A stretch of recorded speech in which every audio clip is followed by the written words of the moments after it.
Hi guys, इस video में मैं आपको सेकंड चैप्टर पढ़ाने जा रही हूँ of class 10 CBSE chemistry acid basis and salts. ठीक है, तो बिना कोई टाइम वेस्ट करे शुरू करते हैं। एसिड बेसिस एंड सॉल्ट्स क्या होते हैं, तो हम चैप्टर के नाम से ही शुरू करेंगे। आपको ये चैप्टर तो आपने पहले भी पढ़ा है, एसिड बेसिस एंड सॉल्ट्स। तो पहले हम एसिड और बेसिड को कंसिडर करते हैं। ठीक है, बताइए एसिड्स क्या होते हैं, कुछ ना कुछ आइडिया तो हो गई। तो देखिए, हम इनमें साथ साथ डिफ्रेंशिएट भी करते जाएंगे। ठीक है, एसिड्स क्या होते हैं, they are sour in taste. Sour मतलब खट्टे। और बेसिस क्या होते हैं, they are bitter in taste. Bitter मतलब कड़वा। ठीक है, मतलब खट्टा, दिस मीन्स कड़वा। ठीक है, अब एसिड्स वो होते हैं जो खट्टे होते हैं। जैसे कि एग्जांपल ले लो, नींबू खट्टा होता है। विनेगर भी खट्टा होता है। और बेसिस का एग्जांपल ले लो, जैसे कि बेकिंग सोडा या फिर सोप। ये सारे जितने भी होते हैं ये सब बेसिस होते हैं। क्यों? Because they are bitter in taste. ठीक है, अब एसिड क्या करते हैं, एसिड चेंजेस लिटमस पेपर की हम बात कर रहे हैं कि एसिड लिटमस पेपर को कहाँ किस कलर से किस कलर में चेंज करता है। So acid turns blue litmus to red. ठीक है, ये ब्लू लिटमस पेपर को रेड में टर्न करता है। ठीक है, और बेसिस में एग्जैक्टली इसका उल्टा हो जाएगा। Bases turns red litmus to blue, red litmus to blue. ठीक है, ये इनका सेकेंड डिफरेंशिएशन पॉइंट हो गया। अब हम थर्ड करते हैं।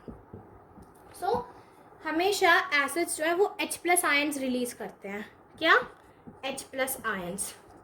और बेसिस OH- आयंस।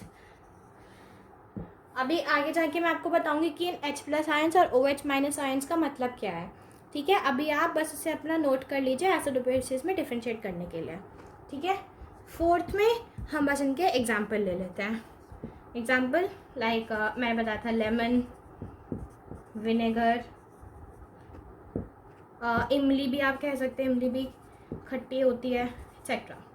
ठीक है, इसमें बेकिंग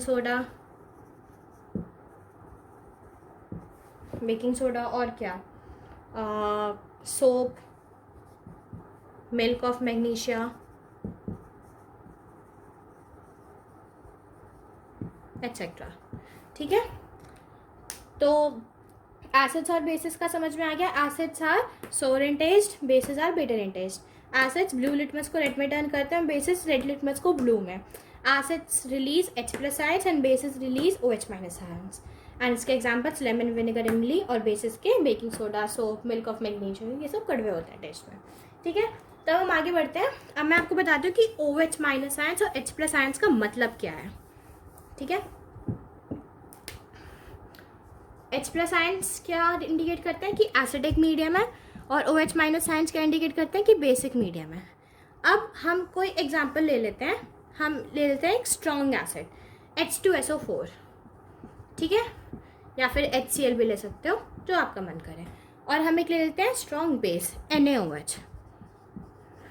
ठीक है, और साथ में हम एक वीक एसिड ले लेते हैं। यह है स्ट्रॉन्ग एसिड, यह है वीक में हम लेते हैं एसिडिक एसिड। और वीक बेस में हम ले लेते हैं मैग्नीशियम हाइड्रोक्साइड। ठीक है, ये स्ट्रॉन्ग है, ये स्ट्रॉन्ग बेस है, ये वीक बेस है। अब मैं आपको स्ट्रॉन्ग वीक क्यों बता रही हूँ, वो इसलिए कि देखिए एसिड H+ आयंस रिलीज करते हैं। ठीक है, अब H2SO4, इसे हटा दो अभी। H2SO4 एक स्ट्रॉन्ग एसिड है। अब इसे हम स्ट्रॉन्ग एसिड क्यों बोलते हैं, क्योंकि इनमें H+ आयंस का कॉन्सेंट्रेशन ज़्यादा होता है। ये ज़्यादा H+ आयंस रिलीज करते हैं, इसलिए इन्हें हम स्ट्रॉन्ग एसिड बोलते हैं। और वहीं आप एसिटिक एसिड की बात कर लो तो ये जो है ये वीक एसिड कंसिडर किया जाता है। क्यों? क्योंकि कम H+ आयंस रिलीज करता है। ठीक है, अब इसमें H+ आयंस का कंसेंट्रेशन जो होता है वो लेस होता है, और इसमें H+ आयंस का कंसेंट्रेशन जो होता है मोर होता है। जिस भी एसिड में H प्लस आयंस का कंसनट्रेशन ज़्यादा होता है उसे हम स्ट्रॉन्ग एसिड बोलते हैं, और जिसमें H प्लस आयंस का कंसनट्रेशन लेस होता है उसे हम वीक एसिड बोलते हैं. सिमिलरली सेम बेस में भी होता है, जिसमें OH माइनस आयंस का कंसनट्रेशन ज़्यादा होता है उसे हम स्ट्रॉन्ग बेस बोलते हैं, और जिसमें OH माइनस आयंस का कंसनट्रेशन कम होता है उसे हम वीक बेस बोलते हैं. और यही इसका मतलब है. अब जैसे कि आपके सामने क्वेश्चन इस तरह से आएगा कि आपने किसी डाइल्यूशन के लिए या फिर किसी भी मेटल को किसी एसिड के साथ रिएक्ट करवाया. अब कोई जो है ज़्यादा, जैसे कि एक एग्जांपल ले लेते हैं.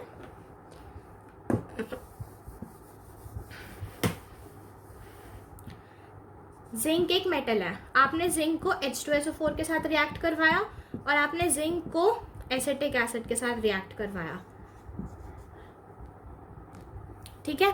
अब इसमें क्या होगा, जब ये रिएक्शन बनेगा तो इसमें हाइड्रोजन गैस का जो एवोल्यूशन होगा वो ज़्यादा होगा, इसमें हाइड्रोजन गैस ज़्यादा इवॉल्व होगी, पर इसमें हाइड्रोजन गैस कम इवॉल्व होगी.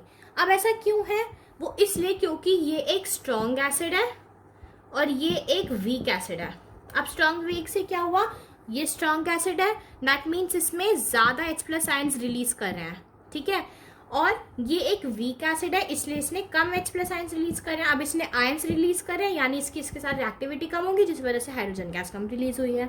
ठीक है. तो आप में इस तरह से और भी क्वेश्चंस आ सकते हैं कि जैसे डाइल्यूशन में, या फिर हम स्ट्रॉन्ग एसिड और वीक एसिड कैसे डिफ्रेंशिएट करते हैं और हम इसे स्ट्रॉन्ग और वीक क्यों बोलते हैं. वो इसलिए क्योंकि इसमें H प्लस आयंस का कंसनट्रेशन ज़्यादा होता है और इसमें H प्लस आयंस का कंसनट्रेशन कम होता है. सेम केस बेसिस के साथ भी है, जिसमें OH माइनस आयंस का कंसनट्रेशन ज़्यादा होगा वो स्ट्रॉन्ग बेस, और जिसमें OH माइनस आयंस का कंसनट्रेशन कम होगा वो वीक बेस. अब नेक्स्ट टॉपिक है इंडिकेटर्स. इंडिकेटर्स क्या होते हैं. अब इंडिकेटर्स वो होते हैं जो अपनी कलर या फिर स्मेल चेंज कर देते हैं, जिससे हमें पता चल जाता है कि वो कोई एसिड है या बेस. जैसे कि लिटमस पेपर होता है ना, वो अपना कलर चेंज करता है तो हमें पता चल जाता है कि ये एसिड है या बेस है. वैसे इंडिकेटर्स भी अलग अलग तरीके के इंडिकेटर्स होते हैं, जैसे कि कुछ नेचुरल इंडिकेटर्स होते हैं और कुछ इंडिकेटर्स होते हैं जो बनाए जाते हैं आर्टिफिशियली. ठीक है. तो वो कलर या फिर स्मेल से हमें पता चल जाता है कि असल में वो एसिड है, एसिडिक मीडियम है या बेसिक मीडियम है.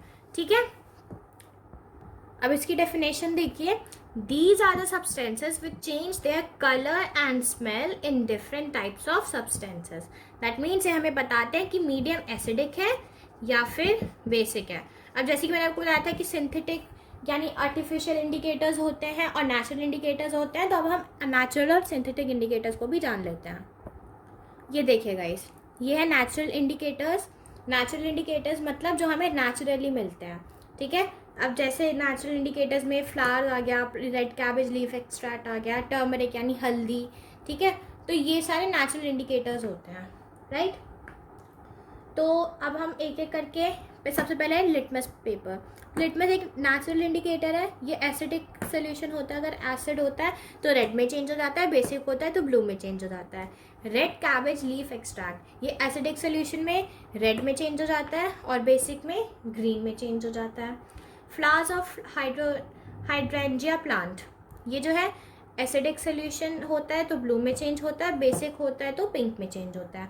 टर्मरिक यानी हल्दी, एसिडिक में इसका कोई चेंज नहीं होता, येलो कलर होता है, येलो ही रहता है. ठीक है. और बेसिक में ये रेड में चेंज हो जाता है. ठीक है. तो ये थे नेचुरल इंडिकेटर्स. अब इसमें एक और आते हैं, मतलब 3 और आते हैं, विनेगर, ऑरेंज और टमाटो. ठीक है. तो ये मैं आपको अलग से टेबल बना के दे देती हूँ. तो गाइस देखिए, मैंने आपके सामने ये 4 इंडिकेटर और लिख दिए हैं, ऑरेंज, टमाटो, विनेगर और टैमरिंड. अब इसमें मैंने सोर्स और फाउंड एसिड का मतलब ये है कि ऑरेंज में सिट्रिक एसिड होता है, और सिट्रिक एसिड कहाँ से आता है, लेमन में से. ठीक है. और इसमें एसिड कौन सा पाया जाता है, सिट्रिक. ठीक है. टमाटो में ऑक्जेलिक एसिड होता है जो कि नीडल स्ट्रिंग में से आता है. ठीक है. और नीडल स्ट्रिंग में कौन सा एसिड होता है, मेथेनोइक एसिड. ठीक है. वैसे ही विनेगर में एसिटिक एसिड और ये सोरपिक में से आता है, और इसमें कौन सा एसिड पाया जाता है, लैक्टिक एसिड. वैसे ही टैमरिंड में टार्टरिक एसिड पाया जाता है और और गाइस सोर्स है इसका एंडस्टिंग, और एंडस्टिंग में भी मेथेनोइक एसिड पाया जाता है। ठीक है, अब आगे बढ़ते हैं हम सिंथेटिक इंडिकेटर्स की तरफ। ये है गाइस सिंथेटिक इंडिकेटर्स, यानी वो इंडिकेटर्स जो आर्टिफिशियल हैं, जो ह्यूमन ने बनाए हैं। ठीक है, तो पहला है फिनोप्थिलीन। फिनोप्थिलीन एसिड में कलरलेस होता है और बेसिक में पिंक कलर में चेंज हो जाता है। और methyl orange, methyl orange acidic medium में रेड कलर का चेंज होता है और बेसिक में येलो कलर का। ठीक है गाइस, ओल्फैक्टरी इंडिकेटर्स, ये कौन से इंडिकेटर्स होते हैं? ये वो इंडिकेटर्स होते हैं जिनका ऑर्डर चेंज हो जाता है। ठीक है, these are two substances whose odour changes in acidic and basic media. ठीक है, अब इनके एग्जाम्पल्स ले लो, वनीला, अनियन, क्लोव। ठीक है, अब मैं आपको बताती हूँ कि ये जो है ये एसिडिक मीडियम में और बेसिक मीडियम में कैसे चेंज होते हैं। ठीक है, तो गाइस ये रहे आपके सामने olfactory indicators. Onion acidic solution में कैरेक्टरिस्टिक स्मेल होती है और बेसिक सोल्यूशन में कोई स्मेल नहीं होती है। वनीला एसेंस और क्लोव दोनों के दोनों एसिडिक सोल्यूशन में अपनी स्मेल रिटेन करते हैं और बेसिक में वनीला एसेंस में कोई स्मेल नहीं होती और क्लोव ऑयल जो होता है वो अपनी स्मेल लूज कर देता है, लूज स्मेल। ठीक है, तो अब इसमें हमने ऑल्फैक्टरी इंडिकेटर्स भी कर लिए हैं। तो गाइस अब हमने इंडिकेटर्स वगैरह कर लिए हैं, अब हम सीधा चलते हैं chemical properties of acids and bases. ठीक है, अब हम एसिड्स और बेसेस की सारी केमिकल प्रॉपर्टीज पढ़ेंगे, यानी मेटल्स जब एसिड और बेसेस के साथ रिएक्ट करते हैं, मेटल कार्बोनेट्स और हाइड्रोजन कार्बोनेट्स के साथ रिएक्ट करते हैं, ये सब केमिकल प्रॉपर्टीज होती हैं। ठीक है, यानी किसी मेटल्स का एसिड्स और बेसेस के साथ रिएक्शन क्या होता है ये हमें पढ़ना है। ठीक है, तो हम सबसे पहला रिएक्शन पढ़ेंगे, reaction of metals with acids and bases. ठीक है, तो गाइस ये है आपके सामने सबसे पहली केमिकल प्रॉपर्टी कि जब मेटल्स एसिड्स और बेसिस के साथ रिएक्ट करते हैं तो क्या बनता है। तो आपको सिर्फ एक चीज़ याद रखनी है कि जब भी मेटल एसिड के साथ रिएक्ट करेगा, बस आपको ये इसका एक स्टैंडर्ड फॉर्म याद रखना है और आपको कुछ याद करने की जरूरत नहीं है, एग्जाम्पल भी आपको फिर खुद से ही आ जाएगा अगर आपने ये चीज़ याद रखी तो। ठीक है, क्या है कि जब मेटल सिर्फ मेटल की बात हो रही है, मेटल जब एसिड के साथ रिएक्ट करता है तो क्या बनाता है, acid plus metal gives salt plus hydrogen gas. Hydrogen gas हमेशा रिलीज होती है, सेम बेसिस के केस में भी है, base plus metal give salt plus hydrogen gas. Example ले लेते हैं, एसिड हमने HCl ले लिया या फिर हम H2SO4 भी ले सकते थे, यहाँ पे ले लेते हैं H2SO4 प्लस Zn, क्या बन जाएगा, ZnSO4 plus H2 gas release होगी। ठीक है, तो हर एक उसमें सेम ही चीज़ है, कोई भी एसिड ले लो सेम ही चीज़ होगी, इसलिए बस आपको ये चीज़ याद रखनी है, ये स्टैंडर्ड फॉर्म याद रखना है और सब याद हो जाएगा। तो पहली प्रॉपर्टी हमारी यही थी कि reaction of metals with acids and basis. Second property है गाइस हमारी reaction of metal carbonates with acids and basis. ठीक है, तो गाइस ये रहा आपके सामने रिएक्शन ऑफ मेटल कार्बोनेट्स और metal hydrogen carbonates with acids. Acid के साथ रिएक्ट करेगा तो ये बनाएगा salt plus CO2 plus H2O, और बेसिस के साथ रिएक्ट करेगा तो इसमें कोई रिएक्शन नहीं होगा, चाहे कोई भी बेस ले लो, स्ट्रॉन्ग बेस, वीक बेस, कैसा भी बेस ले लो, कोई भी रिएक्शन नहीं है, पॉसिबल ही नहीं है। ठीक है, और एसिड्स के केस में क्या बनेगा, salt plus CO2 plus H2O, acid plus metal carbonate और metal hydrogen carbonate give salt plus carbon dioxide plus water. अब अगर आपको इसका एग्जाम्पल चाहिए तो इसका एग्जाम्पल होगा, कोई भी एसिड ले लेते हैं, फर्स्ट से HCl plus Na2CO3 gives NaCl plus H2O plus CO2। समझ में आ रहा है आपको गाइस? ये एक सेकेंड में थोड़ा क्लियरली लिख देती हूँ, NaCl plus H2O plus CO2। ठीक है, और हाइड्रोजन कार्बोनेट भी ले लेते हैं, HCl, मैं इधर लिख दे रही हूँ। ठीक है, ये एसिड का ही एग्जाम्पल है,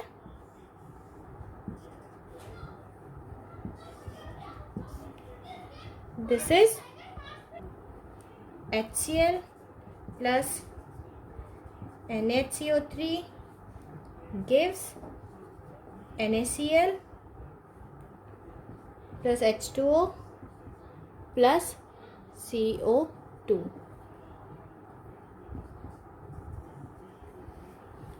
ठीक है, तो ये दोनों कंफ्यूज मत हो जाना, बेसिस में कोई रिएक्शन नहीं होता, ये दोनों रिएक्शन जो है ये मैंने आपको एग्जाम्पल के तौर पे बताया, ये है मेटल कार्बोनेट के साथ और ये है मेटल हाइड्रोजन कार्बोनेट के साथ। दोनों रिएक्शन बता दिए, दोनों केस में salt plus H2O plus CO2, salt plus H2O plus CO2, ठीक है। और बेसिस में तो कोई रिएक्शन होता ही नहीं है, पॉसिबल ही नहीं है, ठीक है। अब हम आगे बढ़ते हैं।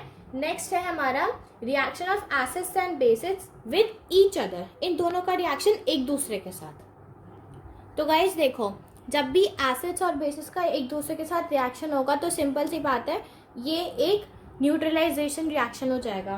क्यों? Acid plus base gives respective salt plus water. Acid plus base gives salt plus water, ठीक है। अब इसका एग्जाम्पल ही ले लो। एग्जाम्पल क्या होगा? HCl plus NaOH gives NaCl plus H2O। NaCl एक सॉल्ट है, H2O एक वाटर, ठीक है। तो ये इसे हम क्या बोलते हैं? न्यूट्रलाइजेशन रिएक्शन, यानी दोनों न्यूट्रलाइज हो जाते हैं। फाइन। तो अब नेक्स्ट पर चलते हैं। नेक्स्ट हमारा है ये स्ट्रॉन्ग एसिड और वीक एसिड, वीक एसिड और स्ट्रॉन्ग एसिड, स्ट्रॉन्ग एसिड और स्ट्रॉन्ग बेस, वीक एसिड और वीक बेस। वैसे ये सब आपको पता ही होगा, बट स्टिल मैंने आपके रेफरेंस के लिए लिख दिया कि अगर स्ट्रॉन्ग एसिड को वीक बेस के साथ रिएक्ट करवाएंगे तो एसिडिक सॉल्ट बनेगा, और वाटर तो है ही। वीक एसिड को स्ट्रॉन्ग बेस के साथ रिएक्ट करवाएंगे तो बेसिक सॉल्ट बनेगा। बस इतना याद रखना, जो भी चीज़ स्ट्रॉन्ग होगी, यानी स्ट्रॉन्ग एसिड होगा तो एसिडिक होगा, स्ट्रॉन्ग बेस होगा तो बेसिक होगा, और दोनों स्ट्रॉन्ग होंगे तो न्यूट्रल सॉल्ट बनेगा, दोनों वीक होंगे तो भी न्यूट्रल सॉल्ट बनेगा, प्लस H2O, ठीक है। तो ये चीज़ वैसे आपको पता ही होगी, बट स्टिल कोई बात नहीं, मैंने बता दिया। अब गाइस मेरे को आपको एक और बात बतानी थी साथ में। ये बात असल में आती है रिएक्शन ऑफ मेटल कार्बोनेट्स और मेटल हाइड्रोजन कार्बोनेट्स के अंदर। मतलब इसका ये है, जैसे कि आपने सुना भी होगा, एक्सेस CO2 को पास करना CaOH होल ट्वाइस, यानी कार्बन हाइड्रोक्साइड के साथ, ठीक है। तो ये असल में एक एक्टिविटी के अंदर आता है, ठीक है। जैसे कि कार्बन डाइऑक्साइड को हम कैसे लाइम वाटर के थ्रू पास करवाते हैं और हम उसे कैसे टेस्ट करते हैं, ठीक है। तो गाइज असल में ये रिएक्शन ये है कि CO2 को हम कैसे टेस्ट करें। देखिए, अगर ये जो लाइम वाटर है ये मिल्की हो जाता है, दैट मीन्स इसमें CO2 है, इसमें कार्बन डाइऑक्साइड गैस प्रेजेंट है, ठीक है। CaCO3 बन रहा है, यानी कि ये मिल्की है, ठीक है। अब हम इसमें से और, यानी अब देखो, इसे रिएक्ट करके तो यही बन रहा है, ठीक है। तो इसी में अगर हम इसी को पूरा उठा के मैंने इधर ये लिख दिया और इसी में मैंने और CO2 गैस पास करवाया, यानी एक्सेस CO2 पास करवाया, तो क्या हो गया? ये CaHCO3 बन गया, यानी इसमें जो मिल्कीनेस है वो डिसअपेयर हो चुकी है, वो जा चुकी है, ठीक है। तो यही वो रिएक्शन था जो मुझे आपको बताना था। इसमें 1 मार्कर में भी आ जाता है कि how can you test carbon dioxide gas, की कार्बन डाइऑक्साइड गैस प्रेजेंट है या नहीं। तो उसमें क्या लिखोगे कि जो लाइम वाटर है वो मिल्की टर्न हो जाता है, CaOH होल ट्वाइस ही लाइम वाटर है, ठीक है, कैल्शियम हाइड्रोक्साइड, ठीक है, और यह है कैल्शियम कार्बोनेट, ठीक है। तो अब आपको ये चीज़ क्लियर है। अब हम अगले टॉपिक की तरफ बढ़ते हैं। अगला टॉपिक है गाइस हमारा pH पेपर के बारे में, ठीक है। pH क्या होता है, pH का मतलब pH स्केल क्या होता है, उसमें acidic, basic, medium, neutral, medium, ये सब हम अभी पढ़ेंगे, ठीक है। तो सबसे पहले हम pH स्केल मैं आपको बता देती हूँ। ये ले लीजिए एक टेबल,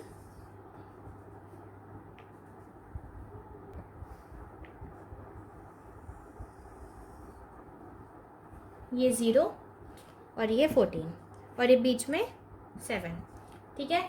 इस तरफ इसे हम बोलेंगे न्यूट्रल, क्योंकि एकदम बीच में आता है, ठीक है। अब इसके हम लेफ्ट हैंड साइड जाएंगे, लेफ्ट हैंड साइड जाते हैं तो क्या होता है?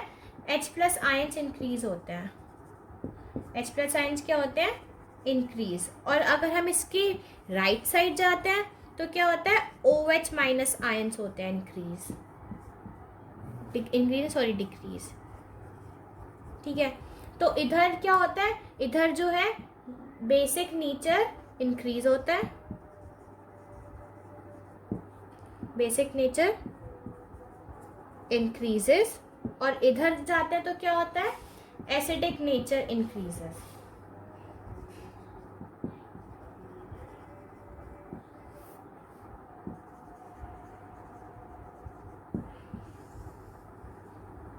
ऐसा क्यों होता है? क्योंकि जब हम इस साइड जाते हैं, जब हम लेफ्ट साइड जाते हैं तो H प्लस आयंस का कॉन्सेंट्रेशन बढ़ जाता है। अगर हम राइट साइड जाते हैं तो OH माइनस आयंस का कंसंट्रेशन कम हो जाता है। कम हो जाता है तो क्या होता है? बेसिक नेचर बढ़ जाता है। यानी यहाँ से अगर हम यहाँ से लेफ्ट टू राइट जाएंगे तो एसिडिक मीडियम जो है कम होता चला जाएगा, राइट। तो इसलिए लेफ्ट साइड में एसिडिक मीडियम होता है और राइट साइड में बेसिक मीडियम होता है। लेफ्ट साइड में एसिडिक मीडियम बढ़ता चला जाता है और राइट साइड में बेसिक मीडियम बढ़ता चला जाता है।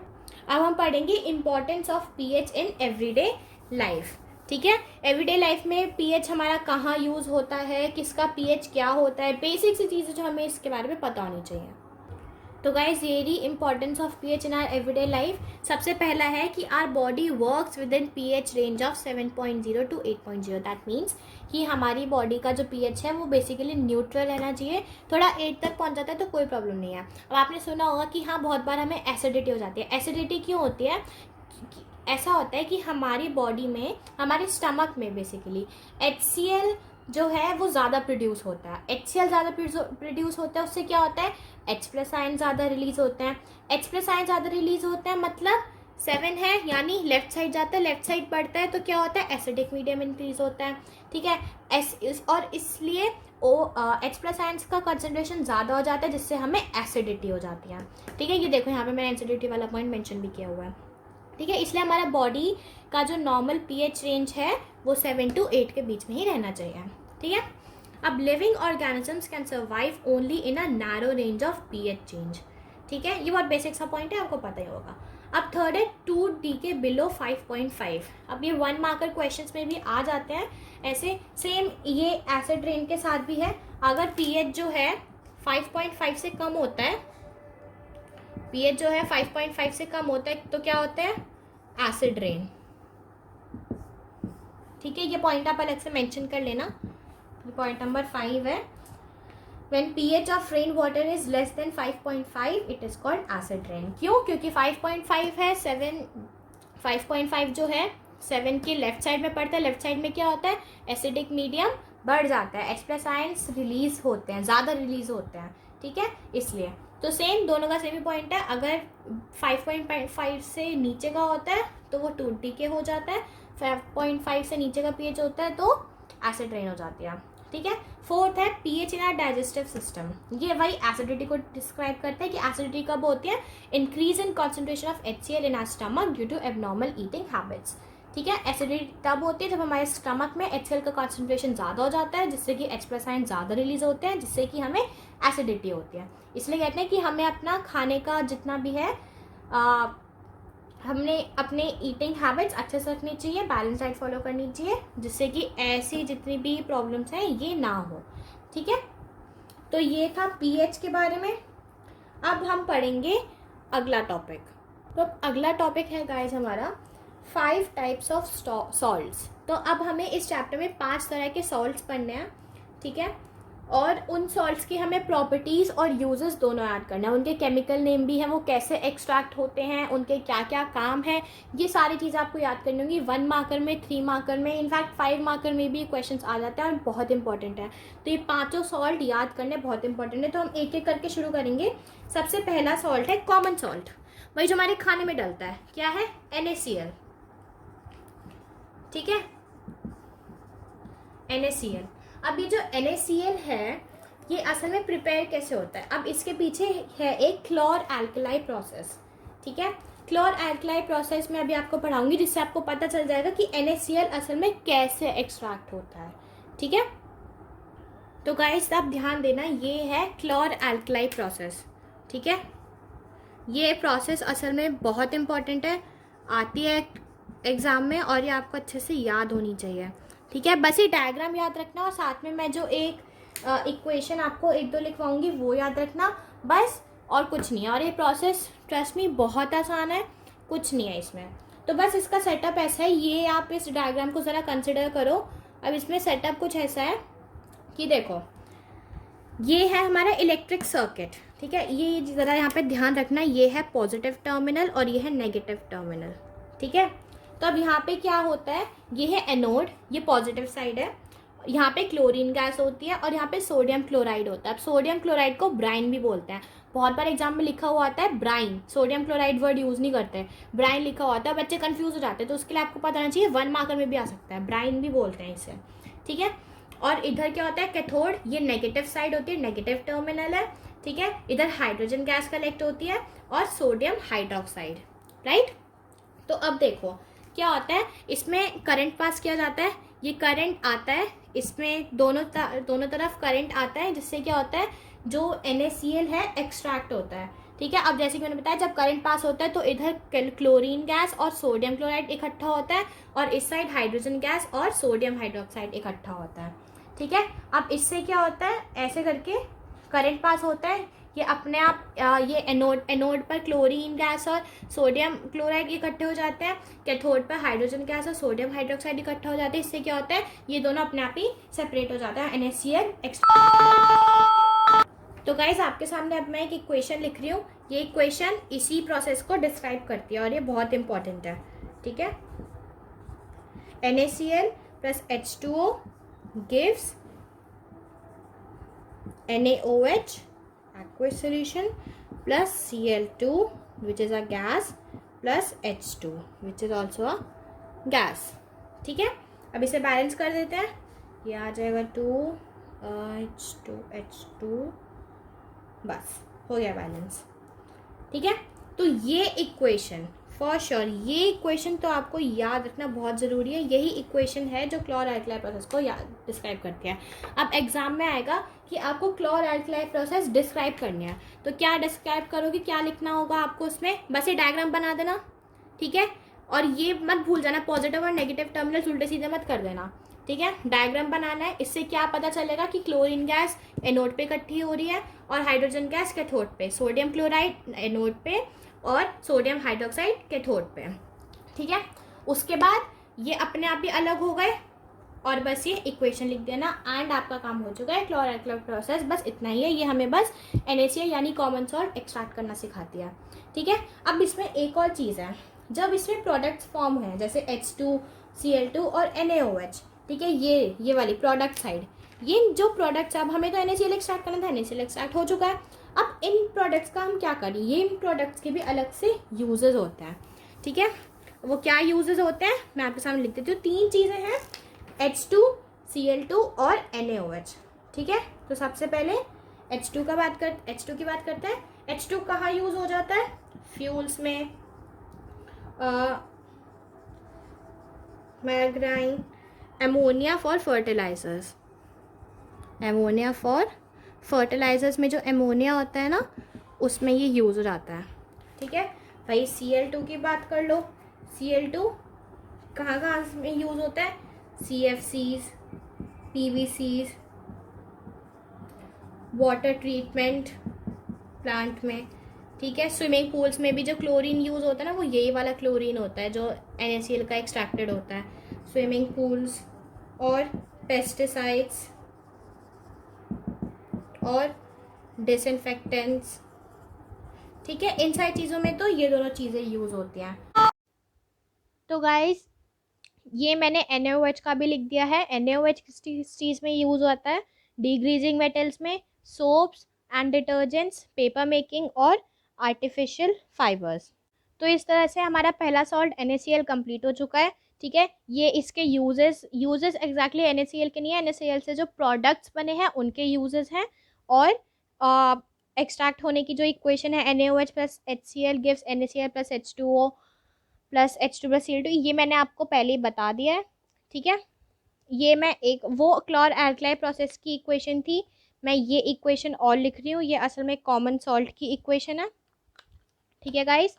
और इस इक्वेशन में असल में ये है NaOH plus HCl gives NaCl plus H2O, और इसमें जो ये जो HCl है, जो इसमें HCl है ना, ये असल में cleaning steel, ammonium chloride, medicine, इन सब कॉस्मेटिक्स, इन सब में यूज़ होता है HCl, ठीक है। तो ये है प्रिपरेशन, ठीक है, कि NaCl कैसे प्रिपेयर होती है, आप इसके प्रिपरेशन में लिख सकते हैं। और जो पिछली इक्वेशन मैंने आपको लिखवाई थी, वो इक्वेशन थी क्लोराइक्लियर प्रोसेस की। ठीक है, तो बस ये 2 इक्वेशन याद रखना और ये आपका कॉमन सॉल्ट हो चुका है कंप्लीट। तो इस तरह आपने पहला सॉल्ट कंप्लीट कर लिया है।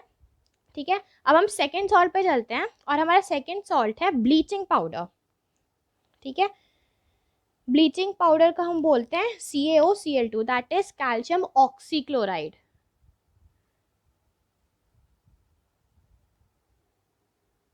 ये रहा गाइस ब्लीचिंग पाउडर CaOCl2। अब ये कैसे प्रोड्यूस होता है, इसकी प्रिपरेशन कैसे होती है?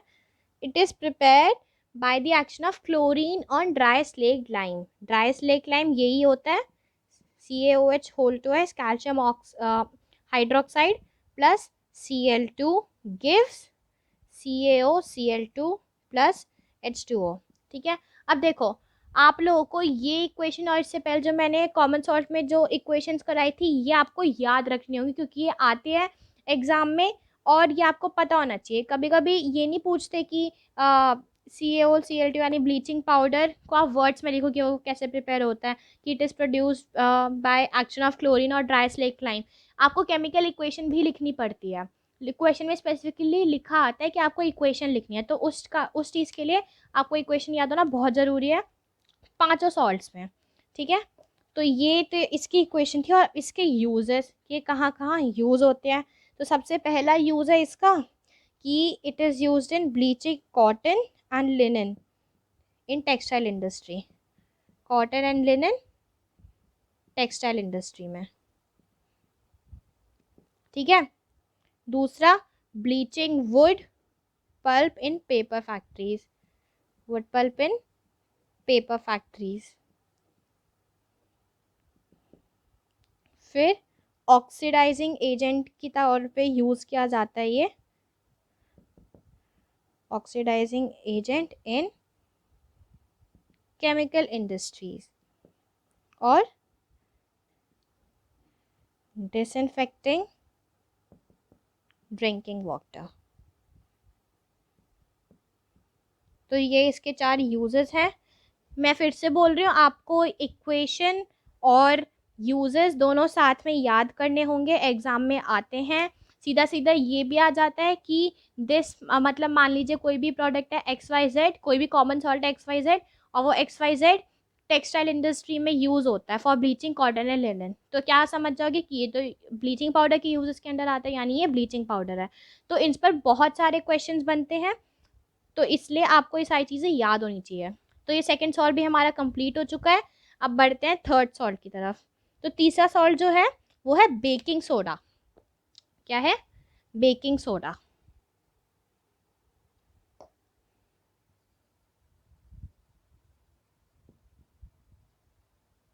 बेकिंग सोडा को हम क्या बोलते हैं? Sodium hydrogen carbonate. Sodium hydrogen carbonate, that is NaCO3। ठीक है, अब ये कैसे प्रिपेयर होता है, इसकी देखो इक्वेशन थोड़ी सी लंबी है लेकिन इम्पॉर्टेंट है। ठीक है, बेकिंग सोडा बहुत फ्रीक्वेंटली बोर्ड्स में भी, 1 मार्कर्स में भी, हर तरह के क्वेश्चंस में आस्क करते हैं लोग, तो ये आपको आना बहुत ज़रूरी है। ठीक है, तो प्रिपेयर कैसे होता है ये? NaCl plus H2O plus CO2 plus NH3 ammonia gives NH4Cl plus NaCO3। ये रहा आपका baking soda. This is how it is prepared. थोड़ी इक्वेशन लंबी है बट कोई बात नहीं। अब ये एक बेस होता है, it is a mild corrosive base. इसे खाने वाने में यूज़ करते हैं, केक्स वगैरह में यूज़ करते हैं, आपको याद होगा, है ना। और जब इसे हीट करते हैं, मतलब इसे खाने में डालते हैं, तो यानी इसको कुछ हीट मिलती है।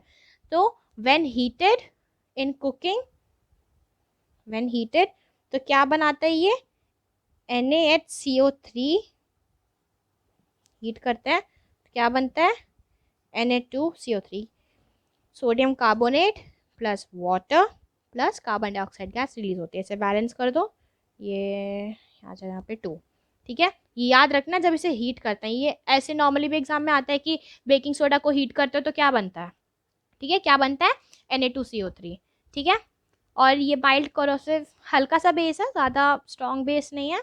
ठीक है, तो ये आपको याद रखना है। ठीक है, अब हम इसके यूजेस पे चलते हैं कि ये कहाँ कहाँ यूज़ होता है, कैसे कैसे यूज़ होता है। बेकिंग सोडा की यूजेस बता रही हूँ मैं आपको। ठीक है,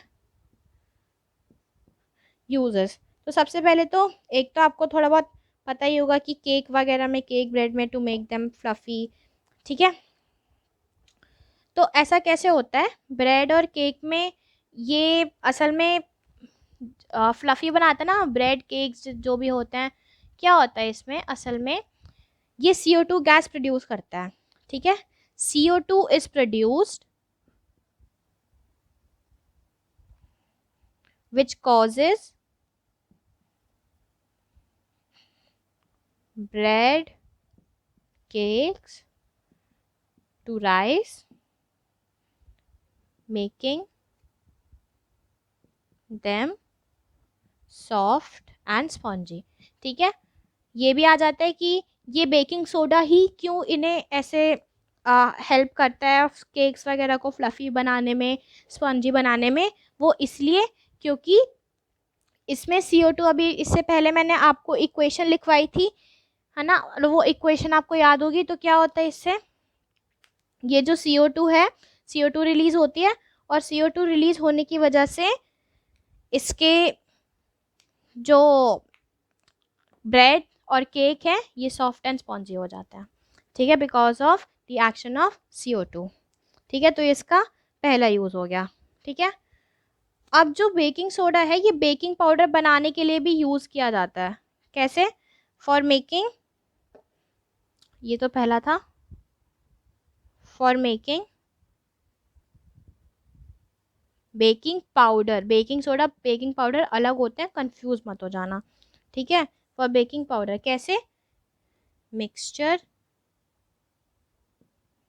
of baking soda and tartaric acid. क्या होता है, बेकिंग सोडा में अगर टार्टरिक एसिड मिक्स कर दोगे तो बेकिंग पाउडर बन जाएगा। अब इसमें थोड़े बहुत और भी एक्शन होते हैं, हम घर में ऐसी कुछ भी ट्राई मत कर लेना। ठीक है, पर वैसे इन जनरल बेकिंग पाउडर कैसे बनता है, बेकिंग सोडा और टार्टरिक एसिड को मिला के। ठीक है, देन इसका अगला यूज है, it is used as an antacid, used as an antacid. ठीक है, एंड थर्ड है used in soda fire extinguisher, ये बहुत इंपॉर्टेंट है, soda acids and fire extinguisher also. ये आ जाता है 1 मार्कर में कि कौन सा सॉल्ट यूज होता है फायर एक्सटिंग्विशर्स में, तो इसमें आपको पता होना चाहिए बेकिंग सोडा है। ठीक है, तो ये इसके यूजेस थे, याद रखना, आते हैं एग्जाम पे। और ये चीज़ भी याद रखना कि बेकिंग पाउडर कैसे प्रिपेयर होता है, by the mixture of baking soda and tartaric acid. ठीक है, इंपॉर्टेंट है, याद रखना। देन चौथे पे चलते हैं, तो fourth one is washing soda. ठीक है, अब जो वॉशिंग सोडा है इसको याद करने का थोड़ा अलग ही है, मतलब इसका जो केमिकल नेम है वो देखना। वॉशिंग सोडा क्या है असल में, ये Na2CO3 डॉट 10H2O। अब इसमें ये डॉट क्या है, ये असल में वाटर ऑफ क्रिस्टलाइजेशन को रिप्रेजेंट करता है। ठीक है, तो वाटर ऑफ क्रिस्टलाइजेशन अभी इस चैप्टर के एंड में मैं आपको बताऊंगी, तो आपको पता चल जाएगा कि इसमें डॉट का क्या मतलब है। ठीक है, तो वॉशिंग सोडा सोडियम कार्बोनेट, ये Na2CO3 सोडियम कार्बोनेट है। ठीक है, तो प्रिपेयर कैसे होता है, recrystallisation of sodium carbonate gives washing soda. ठीक है, जो सोडियम कार्बोनेट है इसको हम फिर से क्रिस्टलाइज करते हैं जिससे कि ये वॉशिंग सोडा बन जाता है, सोडियम कार्बोनेट को फिर से क्रिस्टलाइज करते हैं जिससे कि वॉशिंग सोडा बन जाता है। ठीक है, तो इसकी इक्वेशन क्या हो जाएगी, Na2CO3 प्लस 10H2O, इससे क्या बन जाएगा, Na2CO3 डॉट 10H2O। अभी याद कर लो, मैं अब वाटर ऑफ क्रिस्टलाइजेशन से अभी मैं आपको आगे समझा दूंगी। ठीक है, अब इसके यूजेस क्या होंगे, कहाँ कहाँ यूज होते हैं, ये आपको पता ही होगा कि in glass and soap, glass soap and paper industry. ठीक है, पहला यूज तो इसका ये हो गया, और दूसरा हो गया मैन्युफैक्चर ऑफ बोरैक्स। ये पता है, ये 1 मार्कर्स में बहुत फ्रीक्वेंटली आस्क होता है कि बोरैक्स बनाने के लिए कौन सा कॉमन सॉल्ट कौन सा सॉल्ट यूज किया जाता है। तो क्या होगा ये, वॉशिंग सोडा। ठीक है, याद रखना manufacture of borax important point है। ठीक है, देन लास्ट आता है हमारा प्लास्टर ऑफ पेरिस। ठीक है, आपने सुना भी होगा पीओपी, प्लास्टर ऑफ पेरिस। ठीक है, अभी भी बहुत इंपॉर्टेंट सॉल्ट है, आता है। ठीक है, सारे सॉल्ट मैंने आपको बताया था बहुत इंपॉर्टेंट है। अब इसे भी हम कैसे लिखते हैं, इसे हम लिखते हैं CaSO4 डॉट हाफ H2O। ठीक है, ये क्या है असल में, calcium sulphate hemihydrate, calcium sulphate hemi, half hemi hydrate. ठीक है, कैल्शियम सल्फेट हेमीहाइड्रेट। ठीक है, अभी कैसे प्रिपेयर होता है, जिप्सम नाम आपने सुना होगा, जिप्सम। जिप्सम को हीट किया जाता है। ठीक है, जिप्सम को किस पे हीट किया जाता है, 373 केल्विन स्केल पर। ठीक है, 373 केल्विन पर इसे हम हीट करते हैं तो क्या बनता है, प्लास्टर ऑफ पेरिस। कैसे बनता है कि जब हम जिप्सम को हीट करते हैं, जिप्सम क्या होता है, gypsum is CaSO4 dot 2H2O। याद रखना, हाफ H2O 2H2O में इन सब में कंफ्यूज मत हो जाना। तो इसको हम 373 केल्विन पर हीट करते हैं तो इससे क्या होता है, इसके जितने भी मॉलिक्यूल्स हैं, जो वाटर मॉलिक्यूल्स हैं, मतलब इसके अंदर के जितने भी वाटर मॉलिक्यूल्स हैं वो चले जाते हैं। ठीक है, it loses it's water molecules. ठीक है, वो चले जाते हैं, जिससे क्या होता है, ये और ज़्यादा हार्ड हो जाता है, टाइट हो जाता है। ठीक है, और क्या बन जाता है फाइनली, प्लास्टर ऑफ पेरिस। ठीक है, तो इसको अगर हमें लिखना होगा कि इक्वेशन की कैसे एक्सट्रैक्ट होता है, तो ये होगा CaSO4 dot half H2O plus 1.5 H2O, 1.5 H2O gives CaSO4 dot 2H2O। ठीक है, तो ये हमारी बन गई इसके लिए इक्वेशन। ठीक है, अब हाफ, 1.5, 2H2 इन सब में कंफ्यूज मत हो जाना। इसी को हम हीट करते हैं तो क्या बन जाता है, प्लास्टर ऑफ पेरिस। ठीक है, 2H2O असल में ये जिप्सम है। ठीक है, 2H2O जिप्सम है, इसे हम 373, ये हमें बताया कि जिप्सम कैसे एक्सट्रैक्ट होता है। ठीक है, ये हमें बताया कि जिप्सम कैसे एक्सट्रैक्ट होता है। ठीक है, ये बन गया जिप्सम। अब इसी को हम 373 डिग्री पर केल्विन पर हीट करते हैं तो क्या बन जाता है, ये प्लास्टर ऑफ पेरिस। ठीक है, अब प्लास्टर ऑफ पेरिस के यूजेस क्या होते हैं, अब इसके यूजेस सबसे पहले ये होता है, डॉक्टर्स वगैरह जो है पीओपी को यूज करते हैं for supporting fractured bones, supporting fracture bones. मैंने कहा ना कि हार्ड हो जाता है, हार्ड क्यों हो जाता है, क्योंकि जिप्सम को हीट करने पे इसके सारे वाटर मॉलिक्यूल्स चले जाते हैं, जिससे कि हार्ड हो जाता है। अब हार्ड हो जाता है इसलिए फ्रैक्चर बोन्स को फिक्स करने के लिए यूज होता है। दूसरा है यूज फॉर मेकिंग टॉयज या फिर material for decoration.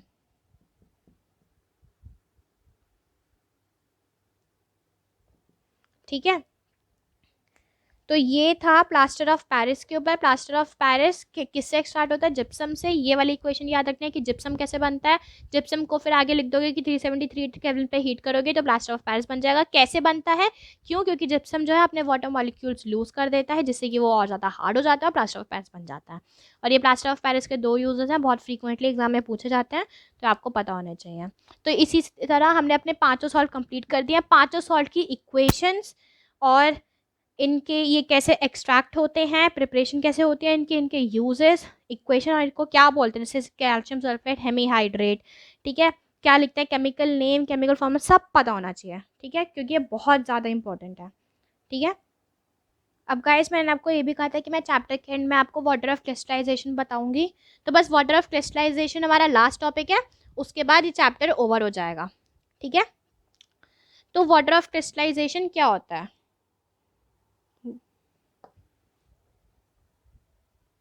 Water of crystalline.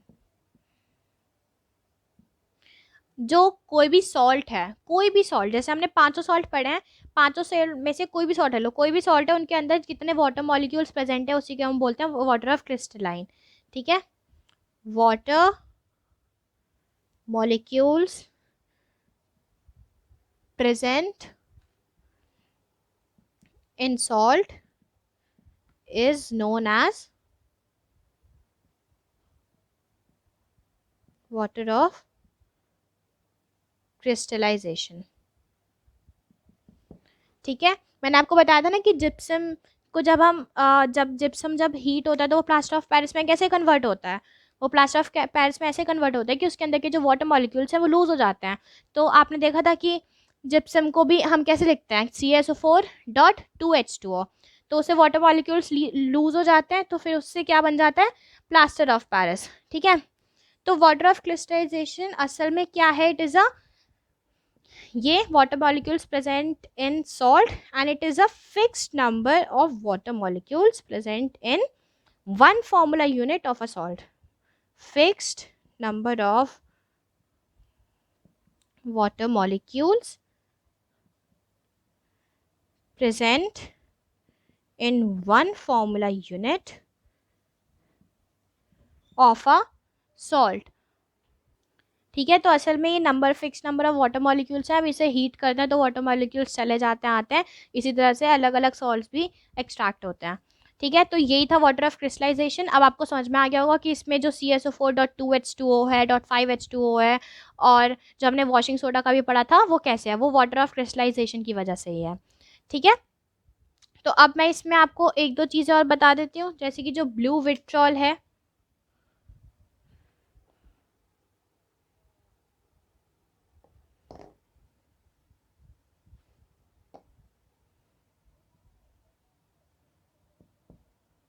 इसे क्या लिखते हैं, CaSO4.5H2O। ठीक है, ग्रीन वाइट्रॉल, इसे हम लिखते हैं FeSO4.7H2O। वाइट विट्रॉल, इसे क्या लिखते हैं, ZnSO4.7H2O। और जिप्सम, जिप्सम तो आपको पता ही है, लिख देती हूँ मैं फिर से, CaSO4.2H2O। ठीक है, तो गाइज अब आपको आई होप सब क्लियर होगा। ये मैंने आपको ऐसी रेफरेंस के लिए बता दिए हैं। जिप्सम इन सब में से बहुत इंपॉर्टेंट है, याद रखना। और ये जो ब्लू विट्रॉल है ये एग्जाम में आ जाता है। ठीक है, तो ये भी और याद रखना। ठीक है, बाकी तो मैंने आपके रेफरेंस के लिए बता दिया है। चैप्टर अब हमारा कंप्लीट हो चुका है। मैंने आपको हर एक चैप्टर में हर एक टॉपिक की डिटेल एक्सप्लेनेशन दे दिया। अब मैं इसमें तो मैंने चैप्टर एक्सप्लेन किए, एक वीडियो लेक्चर है, इसके नेक्स्ट वीडियो में मैं सारे इंपॉर्टेंट क्वेश्चंस लेके आऊँगी, जैसे कि 500 सॉल्ट में से क्वेश्चंस कैसे बनते हैं, सब्सटेंस एक्स वाले एक्स एंड वाई टाइप के क्वेश्चंस होते हैं वो कैसे होते हैं, वो सब मैं आपको बताऊँगी। 1 मार्कर भी होगा उसमें, assertion, reason, short answers type हर तरह के क्वेश्चन होंगे। तो आप वो अगली वीडियो भी ज़रूर देखना। और ये वीडियो में भी आपको समझ में आ गया होगा, आई होप आपने अपने नोट्स भी बना लिए होंगे। तो thank you so much guys. अगर आपको वीडियो पसंद आई, आपको थोड़ी बहुत हेल्प मिली, तो चैनल को सब्सक्राइब करना। Thank you so much guys.